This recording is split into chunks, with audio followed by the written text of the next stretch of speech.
नारायण कवच किसी रोग के उपचार के लिए नहीं, अपितु किसी भी प्रकार का भय ग्रसित हो, चाहे प्राण संकट का भय हो, चाहे दुर्घटना का भय हो, चाहे आकस्मिक संकट का भय हो, चाहे सड़क दुर्घटना का भय हो, चाहे किसी असाध्य रोग के लगने का भय हो, अथवा प्राण संकट में पड़ने का किसी शत्रु का भय हो, किसी का भी भय हो, तो उस भय से निदान के लिए एकमात्र इस कली काल में यदि कोई कवच है शक्तिशाली तो वह है नारायण कवच।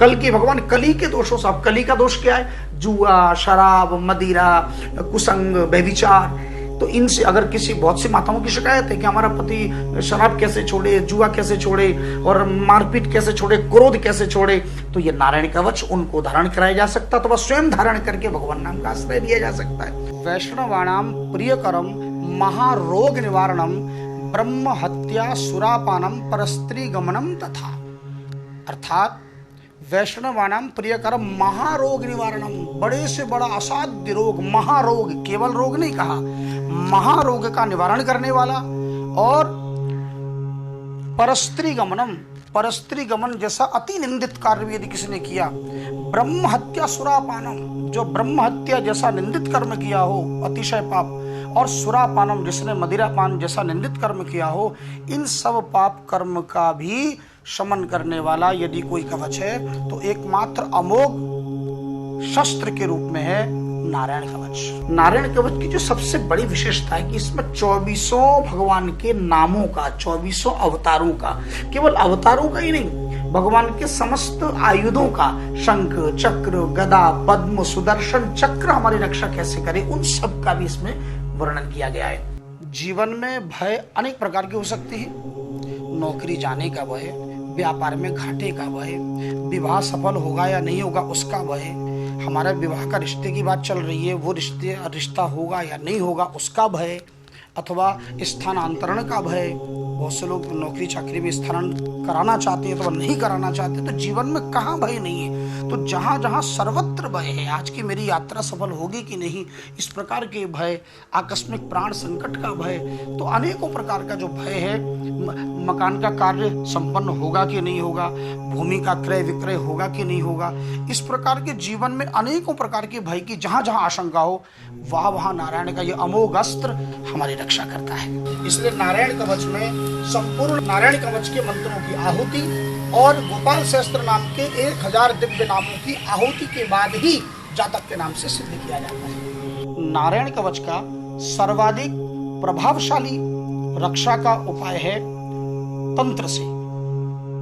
जैसे आज का सुना होगा तंत्र, मंत्र और यंत्र, तो ये सभी शास्त्रोक्त है।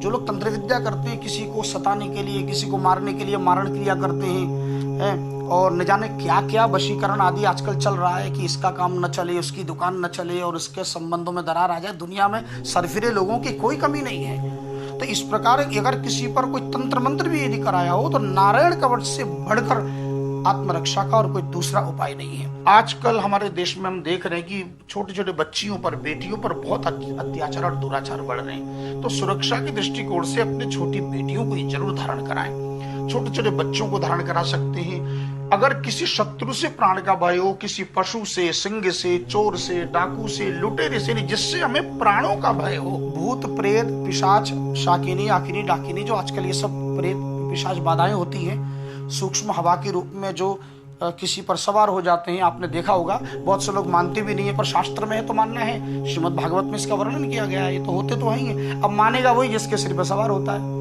और जिसके सिर पर सवार नहीं होगा मानेगा नहीं। और जैसे जो वैष्णव होते हैं, जो भगवान नाम का आश्रय लेते हैं, उनके ऊपर संसार का कोई भूत नहीं है। जिसके सिर पर नारायण सवार हो, भूत क्या करेगा, है ना। पर हमारे जीवन की समस्या है कि हम भजन नहीं करते। यदि आश्रय नाम का लिया जाए तो फिर आपको कोई कुछ नहीं बिगाड़ सकता। तो नारायण कवच का पाठ कीजिए अथवा नारायण कवच को धारण कीजिए। नारायण कवच की महिमा का वर्णन करते हुए श्रीमद् भागवत के 6वें स्कंद में स्पष्ट वर्णन है कि एतद् धारयमाणस्तु यम यम पश्यति चक्षुषा पदाभा संस्पृशे सद्यः साध्वसात् स विमुच्यते। अर्थात नारायण कवच धारण करने वाला जातक पश्यति चक्षुषा, अपने नेत्र से केवल देखने मात्र से, एवं पदाभा संस्पृशे सद्यः, अपने पांव से स्पर्श भी कर दे तो सामने वाला भी निर्भय हो जाता है। इसी भगवान नारायण के चरणों में एक एक मंत्र की आहुति के साथ अभिमंत्रित करके उसको या तो भोजपत्र पे या किसी भी सादा कागज में लिखा जाता है लाल शाही से, और तब जाकर भगवान के दिव्य 1000 नामों की आहुति के साथ यज्ञ में तब जाकर आपको प्रेषित किया जाता है। मनी मन ओम नमो नारायण को 10 बार बोलिए और कवच को इस प्रकार से उठा लीजिए, है ना। ये कवच आप बनाएंगे तो चांदी में, तांबे में, किसी में भी है, ये कवच इसके भीतर में डाल दिया है, किसी के लिए बनाया हुआ है चूंकि। और इस प्रकार आप इसको धारण करते हुए मन में विश्वास रखें, हृदय में स्पर्श हो, इस प्रकार इस रूप में इसको धारण कर लेंगे। ये इसकी विधि है। जिनको सचमुच बहुत कठिन कष्ट हो, केवल ऐसे लोग ही उस कवच को धारण करेंगे। छोटे छोटे बच्चे धारण करें, हैं, बहु बेटियां धारण करें, और ये चरण के सामने बैठकर हम लोग एक आसन पर बैठकर उसको बनाते हैं और आप तक पहुंचाते हैं। तो जिसे भी ये नारायण कवच चाहिए वो नामोपचार कार्यालय में संपर्क करें। जय जय श्री राधे।